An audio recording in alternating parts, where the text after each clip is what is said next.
Okay, so I'm working with Ableton Live today to make this soundtrack.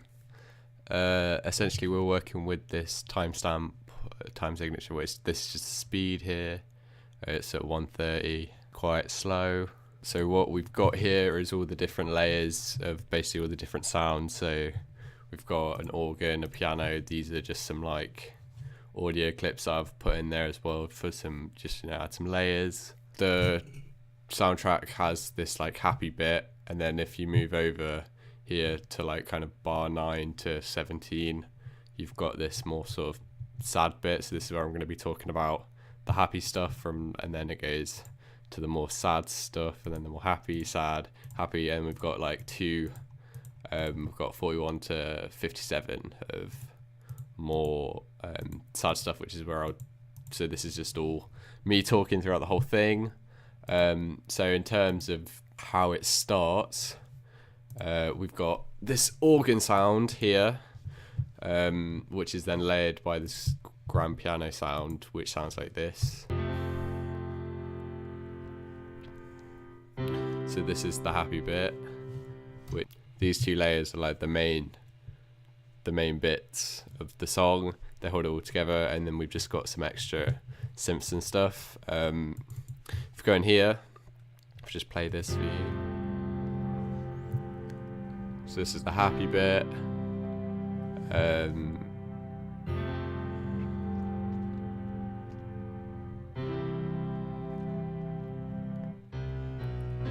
then this is the sad bit. So if we look in here, we can see actually the notes that I've put in for the first section of piano. This is essentially a keyboard. I've recorded this with just like a little MIDI keyboard, and it's got all the notes here. What you can do is you can just record, play the instrument, and then you can just rearrange it with like this pencil tool or whatever, and just fix everything up how you want it. Or you can quantize it, which is where you just select it all, right click, and then quantize, which kind of tries and fits it better to your timestamp to make it sound better. Essentially what I've done is I've got just a variety of sounds, and then I'll drag them in, and then I'll mess around with the sound for a bit. So this is the this is the organ. I'll mess around with. So this is the organ. I'll mess around with the sound for a bit, and then I'll just change some stuff here, where you can just experiment with pitch and other things. I don't mess around a lot of it, but you can change the sounds, and I have done that a bit for a few of them. But essentially, we've got this organ that is layered over this piano. They're both playing the exact same thing, but if you just listen to the organ, it sounds like this. So quite sort of moody. We've got a piano, just some more harder hitting notes, which sounds like this. And then, yeah, this is what it sounds like when they're both together. So I've also got this sort of synth sound here, and I've gone ahead and experimented a lot here with all of these settings, and you can just change how the sound sounds. So it's got like a randomizer thingy on it that I put, so the notes have like a lot of delay, so you can hear that. And then this also complements the organ and the piano as a whole. When it comes to this more like sadder part of the music, if we take a look at the notation, we just have this one like long note, and I don't know if you'll be able to hear it hopefully, but I think it sounds quite nice with everything. But it's essentially just this for a very long time. You can select which layers you want to listen to by using these here. So if we just listen to that,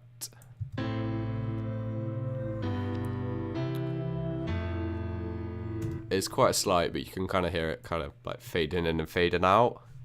So then we've also got the bass notes, which are here. They're just like the bass is only coming in for the sadder part, because these obviously do have some deeper tones that's just not really tinny and like full treble, but these have some basses, and this is a bass, and it just goes like dum dum dum, and here you can see the notation, and we can just listen to it.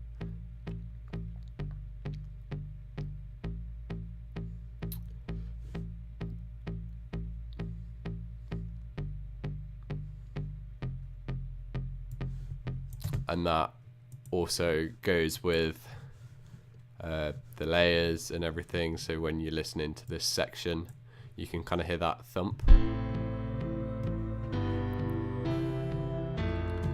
which is the bass. And then also as well, I've got this little drum loop that I found. I could write the drums in myself, which is quite easy because you just similar process, just use sounds, but it's not very complicated, so there's no need. I can just get a loop, which is just quite simple, that is basically what this is doing, but it's just got a little bit more rhythm to it, so it sounds like this.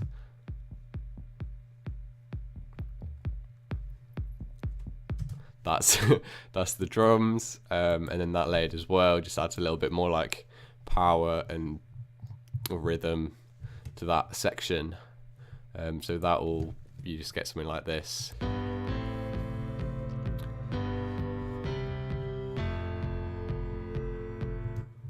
Something going on like that. So throughout the whole song, I've cut up this other audio clip. It's just like a final sound. It's very, very quiet, so you probably can't hear it, but I don't know if you can hear it, but it's just like a vinyl crackle essentially, and then with everything together that makes the soundtrack. You can go and look at everything here, which gives you all the different instruments that you're using, and you can play it essentially. What these red dots here represent are when you go into the mixer, you can like plan out the different volume. Okay, so for example, what I've done here is just changed, if we zoom in, I've just changed the volume from the like happy sections to the more sad sections of this one instrument, by just changing the levels and stuff.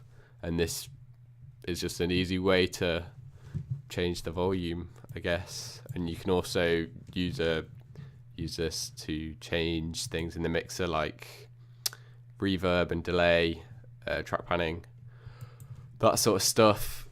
So essentially what we've got is layered sounds with a few effects on there and background noise, that sort of thing, with just bass and piano, organ, a synth, and then we've leveled it out all here with the different volumes for each sound and layer. And then once we've done that, I've grouped everything and just done like a really, really quick bit of mastering. So here is like your main volume, and you can see if your music's peaking or not. So if I play it, just play it from the beginning, you go over here and it shows you if this is going over the top. If this is going over the top, it means it's peaking, so it's too loud, it sounds distorted. So you can either turn different instruments down so it doesn't do that, or you can use some like mastering techniques. So right here I've just put on this catch peaks, and what this does is just allows you to stop it from peaking, so going too loud, distorting it. And you can just mess around with these like knobs and change everything. Then I've also added multi-band dynamics onto it. This is just another way to sort out your highs and your lows. So you can use these. You've got to be very careful because this can make the volume blast right up and make it peak or get distorted. But essentially you can choose which like you want the bass to be more prominent or the treble. So you can use these to make a song's bass be boosted or whatever. But essentially you just use this to quickly level things out so it sounds good. And then this is a bit warmer, which is just a way to add drive to it, and essentially this just makes everything sound a bit more full, and also a bit louder. But yeah, they're just a few things. So I could probably show you, I don't know if you'll be able to hear it, what it sounds like without, but it's just slight changes that make it sound better. So this is what it sounds like without this quick bit of mastering.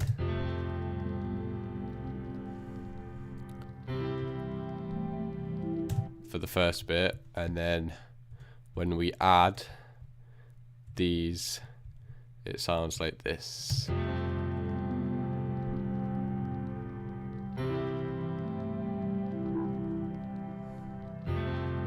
So you can hear like there's like this little bell going, so you can hear that a little bit better, stuff like that. But essentially this is how I've made the track, just getting an instrument, manipulating it, and then recording something, either playing it on my MIDI keyboard or writing in the notation, and then adding more instruments, layers.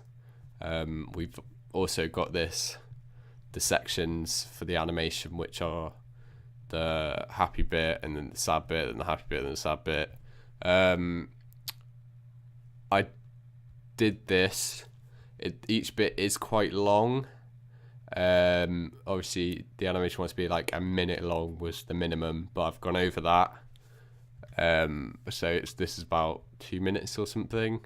Obviously you can slow it down and speed it up with the time signature, but if you do that, it changes the whole song. So I'll show you that now. So let's say we were doing 140 is no, so 160 is quite fast. So if I show you that, this is what it would sound like.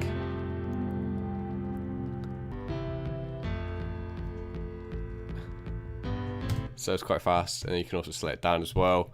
But essentially I've picked a speed that fits the overall mood of the song. But yeah, here's just a quick song that I've put together in Ableton Live.